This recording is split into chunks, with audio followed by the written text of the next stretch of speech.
Hello everyone. तो आज हम वीडियो में बात करेंगे टेंशन के बारे में।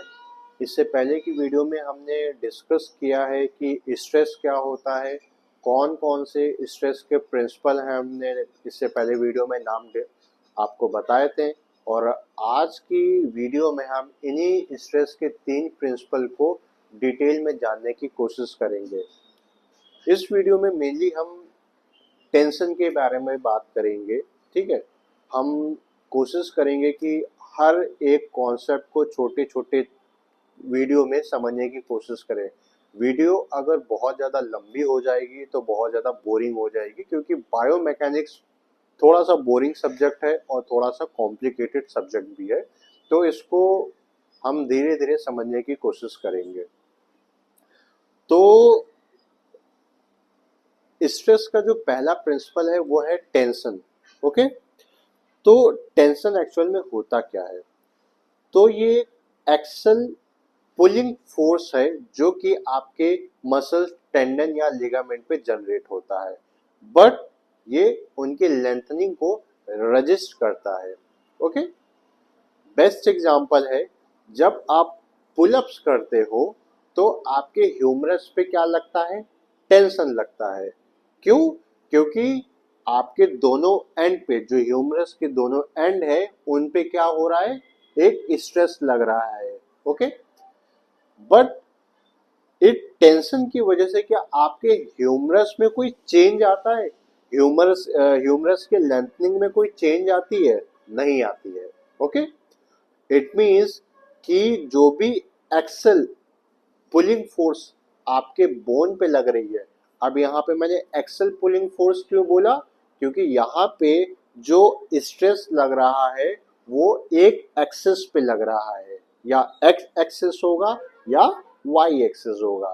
ठीक है, यानी एट अ टाइम ये एक एक्सिस पे ही यहाँ पे वर्क कर रहा है।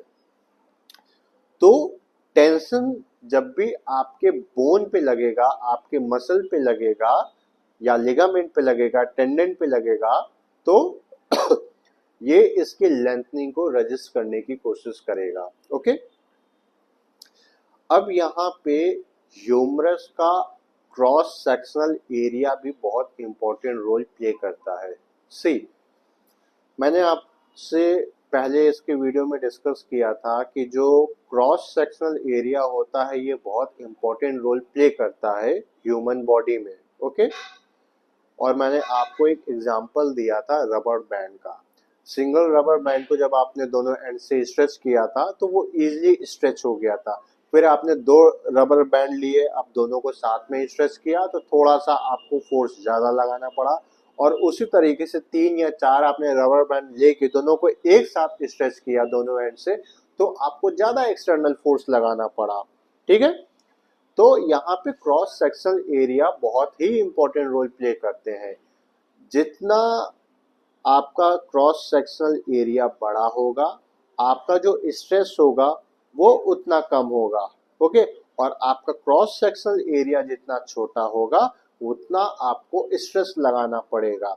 तो सेम हमारे ह्यूमरस की बात करें तो हमारे ह्यूमरस का जो क्रॉस सेक्शनल एरिया है ये लंबा है। इसकी वजह से यहाँ पे जो स्ट्रेस लग रहा है, जो टेंशन लग रहा है, वो कम लग रहा है। क्यों? इसी की रीजन, यही रीजन है कि बोन हमारा यहाँ पे क्या है? स्ट्रॉन्गर है। यानी आप देख सकते हो आपका जो ह्यूमरस है ये लॉन्ग है। ओके, आपके ह्यूमरस क्या है? लॉन्ग है।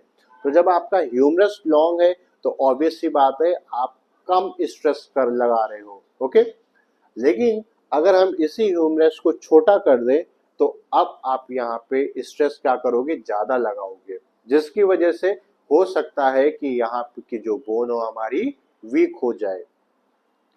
तो आपके बॉडी पे टेंशन भी बहुत इंपॉर्टेंट रोल प्ले करता है, और टेंशन हमेशा अपोजिट डायरेक्शंस में लगते हैं। ठीक है, जैसे रबर बैंड को हम दोनों एंड से अपोजिट डायरेक्शन पे स्ट्रेच कर रहे थे, उसी तरीके से हमारे ह्यूमरस पे भी अपोजिट डायरेक्शन पे ऑब्वियस सी बात है टेंशन लगेगा। लेकिन जब भी आप चिनअप्स करते हो तो ह्यूमरस की पोजीशन चेंज होती है। जब आप नीचे आते हो तो आपका ह्यूमरस बिल्कुल नीचे होता है, और जब आप ऊपर जाते हो तो आपका ह्यूमरस फोर आर्म के पास आ जाता है।